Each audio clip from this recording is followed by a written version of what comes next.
শ্রাবণের শুরুতে ঘোর বর্ষা। এবারে যেন বর্ষাটা সময়ের কিছু আগেই শুরু হয়েছে। তাই জন্যই প্রথম সপ্তাহ থেকে নিম্নচাপ দেখা দিয়েছে। প্রত্যেক দিনই বৃষ্টি হচ্ছে প্রায়। গ্রামের পুকুরগুলো প্রায় ভরো ভরো, ওইদিকে নদীর দুকুল ছাপিয়ে জল। রবিবার দিন রাতের বেলা এই ভরা গাঙে ডিঙি ভাসিয়েছে কমলাকান্ত। সে হচ্ছে বাড়ির বড় ছেলে, তার সাথে আছে তার ভাই রতিকান্ত। ভাইরে মাঝি, জাল টান শক্ত করে, ইলিশ এসেছে, এই রূপ যেন স্বর্ণ রে। সাগর নয় নদীও পারে নাচায়, ইলিশ ধরার গান বুকেতে বাজায়। চলো রে ভাই আবারও যাই, ইলিশ ধরার মৌসুম আইছে নাই। আশার জাল স্বপ্নেরও পাল, নদী মা ডাক দিছে, চল নাও চাল। এমন সময় রতিকান্ত বলে ওঠে, দাদা কিছু ঠিক করলি? কি করবি না কিছু ভেবেছিস? কি ঠিক করবো রে ভাই, বল। আরে পুকুরটার ব্যাপারে, দুটো পুকুরই আমাকে দিয়ে দে না দাদা। বুঝতেই তো পারছিস নতুন বিয়ে করেছি, আর কি বলি। বাবার সম্পত্তিতে দুজনেরই ভাগ, তুই দুটো পুকুরই নিয়ে নিবি, তাহলে কি করে হয় বল? আচ্ছা ভাই ঠিক আছে, তোকে নয় একটা পুকুর দেব, বড় পুকুরটা তুই নে আর ছোট পুকুরটা আমি। না দাদা, আমার দুটো পুকুরই চাই। আমি তো মাঠে ধান ফলাতে পারবো না, আর রোদে জলে ভিজে খেটে কাজও করতে পারবো না, ওগুলো তুই দেখ। তা ভাই তুই কুড়ে কুড়েই রয়ে গেলি, নতুন বিয়ে করেছিস, এবার তো একটু পরিশ্রমী হতে হবে নাকি? চল চল, জাল ফেলেছি অনেকক্ষণ হয়েছে, এবার জালটা তোল, বাড়ি যেতে হবে। অনেকক্ষণ থেকেই বৃষ্টিতে ভিজেছি, এবার ঠান্ডা লাগবে। ও বাবা, আর ওই পাশে দেখ কেমন যেন মেঘ ঘনিয়ে এসেছে। চল চল চল, ঘরে গিয়ে এসব ব্যাপারে কথা হবে। তারা জাল টেনে তুলতে থাকে। হঠাৎ করে দক্ষিণী বাতাস বইতে শুরু করে, আর সঙ্গে সঙ্গে নদীতে ওঠে বড় বড় ঢেউ। নৌকা টলমল করতে থাকে। কমলাকান্ত নিজেকে সামলাতে না পেরে নৌকা থেকে জলে পড়ে যায়। আমাকে বাঁচা ভাই, ভাই আমাকে বাঁচা, আমাকে তোল, আমি মরে গেলাম, ডুবে যাচ্ছি, তোল আমাকে। দাঁড়া দাদা, আমি তোকে বাঁচাচ্ছি। যেটা হয় ভালোর জন্যই হয়। নদীতে বেশ বড় বড় ঢেউ ছিল। কমলাকান্ত নিজেকে আর ভাসিয়ে রাখতে পারে না, ঢেউয়ের তলায় তলিয়ে যেতে থাকে আস্তে আস্তে। রতিকান্ত কোনো চেষ্টাই করে না দাদাকে খোঁজার। মাঝ রাতে কোনো রকম বাড়ি ফিরে আসে ঝড় বৃষ্টি মাথায় করে। তারপর চুপি চুপি বসে পড়ে বউয়ের সাথে পরামর্শ করতে। যাক বাবা, বাঁচা গেল। বাইরে যা বৃষ্টি হচ্ছিল, এক মুহূর্তের জন্য আমি তো ভেবেছিলাম। কি গো, হ্যাঁ কাজটা করতে পেরেছো? আমাকে কিছুই করতে হয়নি গো, সবই আপনা আপই হয়ে গেছে। কি বলবে সকালবেলা, কিছু ভেবেছো? হ্যাঁ কিছু ভেবেছো? ভেবেছি গো, ভেবেছি। আমার মাথায় একটা বুদ্ধি এসেছে। তোমার মাথায় আবার বুদ্ধি? কি বুদ্ধি বলো তো একটু শুনি। আমি ভোরবেলা গিয়ে যথা সময়ে নদীর ধারে চড়ার ওপর কাদামাটি মেখে পড়ে থাকবো। অজ্ঞান হওয়ার ভান করব, লোক জড়ো হলেই এমন ভাব করব যাতে নৌকা ডুবি হয়েছে ও আমি কোনো মতে নদীর স্রোতে ভেসে এসেছি, আর দাদা ডুবে মারা গেছে। এটা কেমন হবে বলো তো?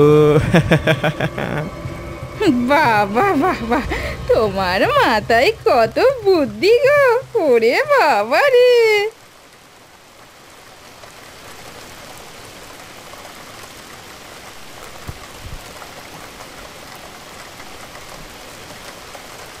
এইদিকে অনেক কষ্ট করে গোটা নদীটাকে সাঁতরে এপারে এসে পড়ে কমলাকান্ত। তাকে যেন একটু অন্যরকম দেখাচ্ছে, শরীর যেন সাদা ফ্যাকাশে হয়ে গেছে। অনেকক্ষণ জলে ছিল, তাই হয়তো এরকম লাগছে। সে বৃষ্টি মাথায় করে আস্তে আস্তে বাড়ি ফেরার পথে হাঁটা দেয়। কিছু দূর যাওয়ার পর একটা কালো কুকুর আর একটা কালো বিড়াল তার পিছু নিতে থাকে। কিরে, তোরা এখানে কি করছিস? যা যা যা, বাড়ি যা, আমার পেছনে পেছনে আসিস না, চলে যা, চলে যা এখান থেকে। কুকুর আর বিড়ালটা হঠাৎ করেই যেন কিছু দেখে ভয় পেয়ে যায়, দৌড়ে পালিয়ে যায় তারা। কমলাকান্ত অনেক রাতে বাড়ি ফিরে দরজায় কড়া নাড়তেই তার বউ দরজা খুলেই অবাক হয়ে যায়। কি গো, কি হয়েছে তোমার? এত রাত করলে? আগে তো কোনোদিনও এত রাত করনি। আর মাছ ধরার জাল কোথায়? মাছ কোথায়? আর তোমাকে এমন লাগছে কেন? তুমি বড্ড প্রশ্ন করো, বিরক্ত করো। জল প্রচণ্ড ঠান্ডা, বৃষ্টিতে ভিজেছি, আমাকে শুতে দাও, আমার খুব ক্লান্তি লাগছে। কমলাকান্তের চোখ হয়ে আছে লাল রক্তবর্ণ, গোটা গা ফ্যাকাশে। বিছানায় শুয়ে গায়ে চাদর চাপা দিয়ে দেয়। তার বউ অবাক হয়ে যায়। সেও আর কিছু বলে না, শুয়ে পড়ে বিছানায়। গভীর রাতে কমলাকান্তের বউ হঠাৎ একটা শব্দ পেয়ে ঘুম ভেঙে উঠে বসে বিছানার ওপরে।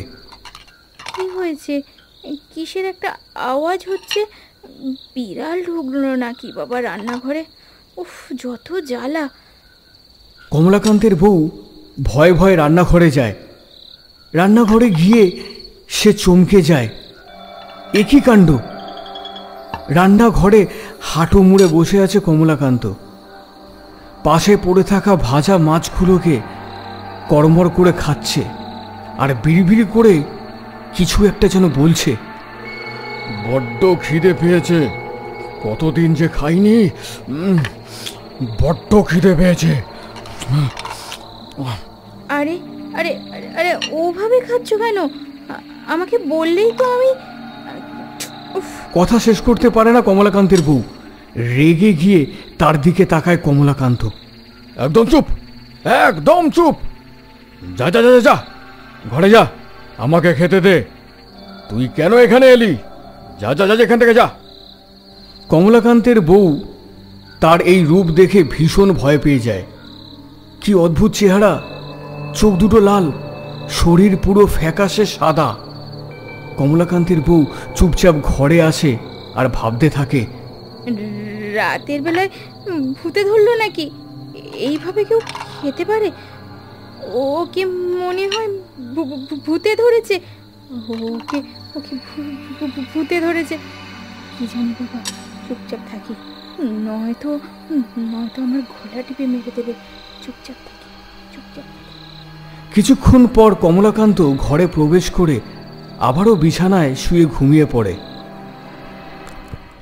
সকাল হয়ে গেলে নদীর ধারে একটা লোককে মাথা গুঁজে পড়ে থাকতে দেখা যায়। তাকে ঘিরে কয়েকজন লোক জড়ো হয়েছে নদীর ধারে। গায়ে তার কাদা লেগে আছে। পাশে একটা ভাঙাচোরা নৌকা পড়ে আছে। আরে, এ তো রতিকান্ত, নদীর ধারে এভাবে পড়ে আছে কেন? ভাই রতিকান্ত, ও রতিকান্ত, ওঠো। কি হলো তোমার ভাই? ও ভাই রতিকান্ত, ওঠো ওঠো, কি হয়েছে? আস্তে আস্তে চোখ খুলে বসে পড়ে রতিকান্ত। আমি কোথায়? এটা আমি কোথায়? কোথায় এসে পড়লাম? আরে ভাই, তুমি নদীর ঘাটে। কি হয়েছিল ভাই? তুমি এখানে এভাবে পড়ে আছো কেন? ধীরে ধীরে রতিকান্তর সবকিছু মনে পড়ে যায়। কাল রাতে নৌকা নিয়ে মাছ ধরার সময় নৌকা খুব দুলছিল। প্রথমে দাদা পড়ে যায়, তারপর সেও পড়ে যায় নদীর জলে। তারপর আর কিছুই মনে নেই। এই সব কথা রতিকান্ত রতনকে খুলে বলে। না না, তোমার দাদাকে তো আমরা কেউ দেখিনি। আচ্ছা, তুমি বাড়ি চলো, তারপরে নয় তোমার দাদার খোঁজ করা যাবে। রতিকান্ত বাড়ি চলে আসে। তাকে দেখে তার বউ হাউমাউ করে কেঁদে ওঠে। সারা রাত তুমি বাড়িতে আসোনি, আমার যে কি কষ্টটাই না হচ্ছিল গো, কি কান্নাটাই না পাচ্ছিল।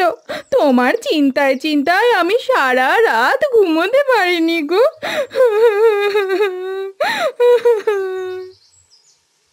আহা, এসে গেছে তো তোমার বর। এই তো তোমার বর এসে গেছে। আমি যাই দেখি কমলাকান্তর বউকে একটু খবর দিই। কমলাকান্ত কি নদীর জলে তলিয়ে গেল নাকি?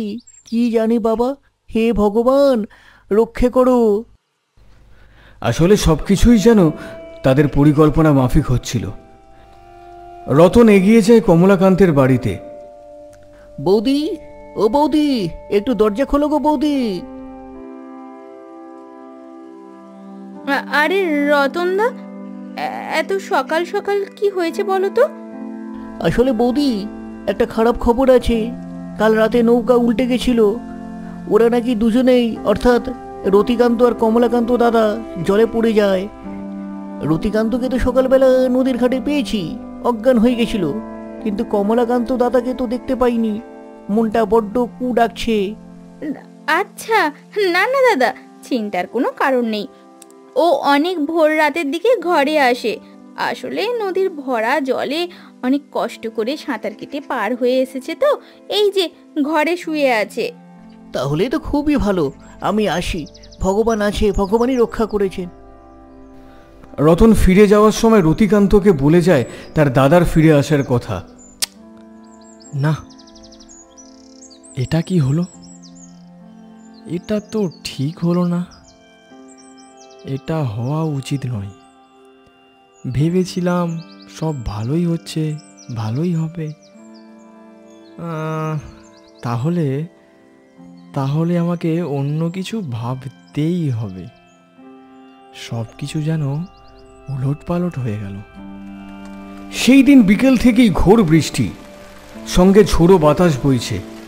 নদীতে কোনো জেলেই মাছ ধরতে আর যেতে পারেনি। এইদিকে সারাদিন পড়ে পড়ে বিছানায় ঘুমিয়েছে কমলাকান্ত। আরে ওঠো ওঠো, কখন থেকে ঘুমাচ্ছ? উঠে পড়ো এবার, ওঠো ওঠো বলছি। অনেক চিৎকারের পর কমলাকান্ত ঘুম থেকে ওঠে। কিন্তু এ কি, একদিনেই যেন কমলাকান্ত রোগা হয়ে গেছে, শুকিয়ে গেছে। এত চিৎকার কিসের? আমার ভীষণ খিদে পেয়েছে। এ কি অবস্থা হয়েছে একদিনে আমার? আমার সাথে কি হচ্ছে এগুলো? কেন আমার সাথে এসব হচ্ছে? একদিনে তোমার শরীরের কি অবস্থা? তাছাড়া কালকে যা দেখলাম, তোমাকে কি ভূতে পেল গো? হ্যাঁ, ভূতে ধরলো?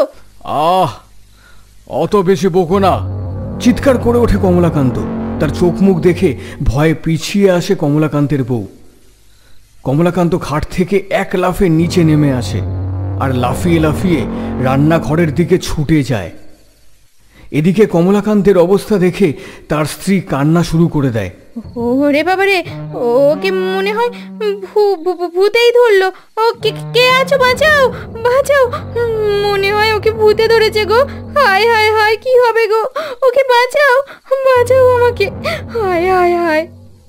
ততক্ষণে কমলাকান্ত লাফিয়ে লাফিয়ে রান্নাঘরে গেছে আর রান্নাঘরের রান্না করা প্রত্যেকটা খাবার ছড়িয়ে ছিটিয়ে খেতে শুরু করে দিয়েছে। খিদে খিদে খিদে, বড্ড খিদে।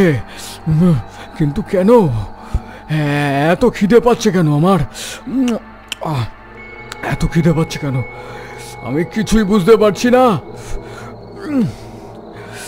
আমি আমি আমি আমি সব খাবো, আমি সব খাবো, যা আছে সব খেয়ে নেবো। তোমাকে কি ভূতে ধরেছে গো? কি হলো তোমার? এ কি কাণ্ড! হায় হায় হায় হায় হায়। না, আমি জানি না, বড্ড খিদে পাচ্ছে। আমার রক্ত মাংস খেতে ইচ্ছা করছে।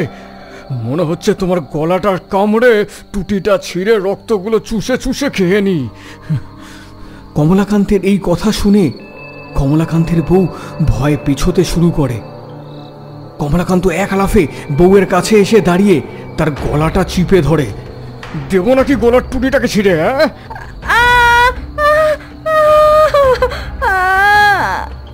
হঠাৎ করেই ঘরের সামনে একটা কালো বিড়াল চলে আসে। সেই বিড়ালটাকে দেখে কমলাকান্ত লাফিয়ে বিড়ালটার কাছে চলে যায়। বিড়ালটাকে ধরে তার কাঁচা মাংস ছিঁড়ে ছিঁড়ে খেতে থাকে কমলাকান্ত। এই দৃশ্য দেখে তার বউটা অজ্ঞান হয়ে পড়ে যায় মাটিতে। তারপর বাড়ি থেকে কমলাকান্ত বেরিয়ে চলে যায় রতিকান্তদের বাড়ির দিকে। আরে দাদা, তুই এত রাতে? আর তোর শরীরের এ কি অবস্থা? তুই তুই সেদিন আমাকে সাহায্য করিসনি কেন? তোর মনে কি ছিল? হ্যাঁ? আরে না না দাদা, আসলে এত ঝড় হচ্ছিল, বৃষ্টি হচ্ছিল, কিছু বুঝতেই পারছিলাম না, বুঝলি? তারপরে তো নৌকাটা উল্টে গেল। কি করি বলতো? আমার আর কিচ্ছু মনে নেই, কিচ্ছু মনে নেই, কিন্তু আমার ভীষণ অস্বস্তি হচ্ছে, ভীষণ খিদে পাচ্ছে। মনে হচ্ছে তোর গলাটাকে চেপে কামড়ে ছিঁড়ে খেয়ে নি। এ কি বলছিস? কি বলছিস দাদা? এই কথা বলেই কমলাকান্ত হাত দিয়ে রতিকান্তের গলাটাকে টিপে ধরে। দম বন্ধ হয়ে আসে রতিকান্তের। তা দেখে রতিকান্তের বউ কমলাকান্তকে জোরে একটা ধাক্কা মারে। কমলাকান্ত তখন রতিকান্তের হাত থেকে কামড়ে মাংস ছিঁড়ে লাফিয়ে ঘর থেকে বেরিয়ে যায়।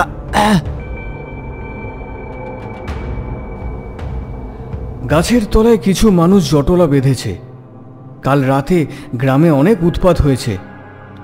কমলাকান্ত নাকি রক্তিমদের আক্রমণ করেছে, তার সাথে রতনদের ঘরের মুরগিটাকেও ছিঁড়ে কামড়ে খেয়ে ছড়িয়ে গেছে।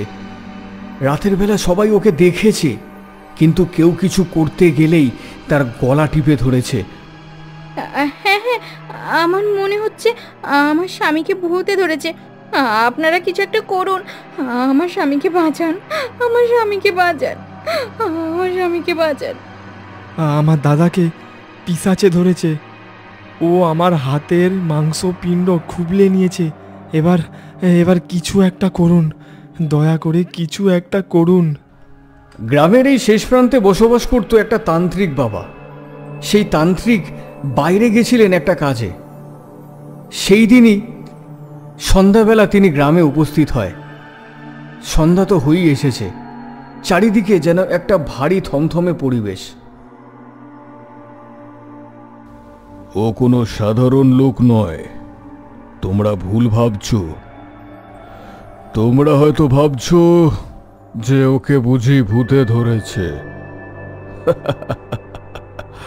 না না, ও আসলেই একটা ভূত, ও নিজেই একটা ভূত। বুঝতে পেরেছো তোমরা? হ্যাঁ। সবাই একথা শুনে অবাক হয়ে যায়।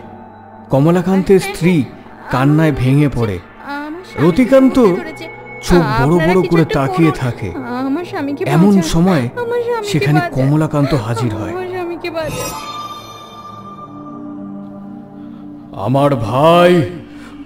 আমার ভাই আমাকে সাহায্য করেনি। নদীর স্রোতে আমি জলের তলায় তলিয়ে যাই। শয়তান, তুই একটা শয়তান। আমি সবই বুঝতে পেরেছি। তোর জন্যই আজ আমার এই অবস্থা। আমি শেষ করে দেব তোকে, আমি শেষ করে দেব। এই বলে ছুটে এসে রতিকান্তের গলাটাকে চেপে ধরে। আমাকে ছেড়ে দে, আমাকে ছেড়ে দে, ছেড়ে দে, ছেড়ে দে আমাকে, ছেড়ে দে আমাকে। তুই তো রাতে বাড়ি চলে এসেছিলি, তাহলে আবার কেন সকালে গিয়ে নদীর ধারে পড়ে থাকার নাটক করলি? হ্যাঁ, বল বল, তুই সত্যিটা বল। আমি বলছি, সব বলছি, ছেড়ে দে আমাকে, ছেড়ে দে। আসলে আমি চেয়েছিলাম বাবার সম্পত্তির বেশির ভাগটাই নিতে। আমি খাটতে চাইনি, তাই চেয়েছিলাম বড় বড় যে দুটো পুকুর আছে সেই দুটোই নিতে। আর এই যে নৌকা, এই নৌকাটাও নিতে। দাদা কিছুতেই দিতে চায়নি, সব সময় বলতো ও বাবার সম্পত্তি দুজনেই সমান ভাগ পাবো। তাই ভেবেছিলাম নদীতে মাথায় আঘাত করে ফেলে দেব, কিন্তু কিন্তু আমাকে কিছুই করতে হলো না। বিধাতার এ কি পরিহাস! আবহাওয়া খুব খারাপ হতে থাকে, তার জন্য দাদা হঠাৎ করে নৌকা থেকে জলে পড়ে যায়। আর তখন আমার মাথায় এক বুদ্ধি খেলে। আমি কোনোভাবেই দাদাকে সাহায্য করিনি, বাড়ি ফিরে এসেছিলাম। পরের দিন যাতে গ্রামবাসীরা বোঝে দাদার দুর্ঘটনায় মৃত্যু হয়েছে, তাই জন্যই আমি নদীর ধারে অজ্ঞান হয়ে পড়ে থাকার ভান করছিলাম। আমি জানতাম না দাদা রাতের বেলায় ফিরে এসেছে। আমি আমি খুব ভুল করেছি দাদা, খুব ভুল করেছি। আমাকে আমাকে ক্ষমা করে দে, ক্ষমা করে দে দাদা, ক্ষমা করে দে। রতিকান্তের কথা শুনে সবাই চমকে যায়। কি সর্বনাশী কাণ্ড! তোর সম্পত্তির এত লোভ, এত লোভ! তুই আমাকে ইচ্ছা করে মেরে ফেললি। তোর জন্য আমি আজ মৃত। আমি তোকে ছাড়বো না, ছাড়বো না তোকে। ভাই তোমাকে মারতে চাইলেও তোমার দুর্ঘটনাতেই মৃত্যু হয়েছে। তুমি নিজের মৃত্যুটাকে মেনে নিতে পারছো না, তাই তুমি প্রেত হয়ে এই জগতে আটকে আছো। এতে তোমারও ক্ষতি, পরিবারেরও ক্ষতি, আর গ্রামবাসীদেরও ক্ষতি। আশা করি ভাইকে তুমি ক্ষমা করে দেবে। ক্ষমাই পরম ধর্ম, কমলাকান্ত।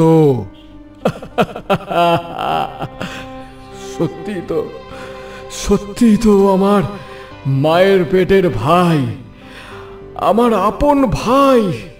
ওকে কি করে আঘাত করতে পারি আমি, কি করে পারি? আমি চলে যাব, চিরতরে চলে যাব। আমি আসছি বাবা, আমার মুক্তির ব্যবস্থা করুন। তবে তুই যা কাজ করলি ভাই, এই কাজের জন্য আপন মায়ের পেটের ভাইকেও কেউ বিশ্বাস করতে পারবে না। মানুষ ভয় পাবে বিশ্বাস করতে, ভয় পাবে। ছি, ধিক্কার! এই ভাইকে আমার ধিক্কার! ছি ছি ছি ছি ছি। কমলাকান্ত ধীরে ধীরে বাতাসে মিলিয়ে যায়। রতিকান্ত কান্নায় ভেঙে পড়ে। গোটা গ্রাম সাক্ষী হয়ে রইল দু ভাইয়ের শত্রুতার। পারলাম না তোকে বাঁচাতে, পারলাম না।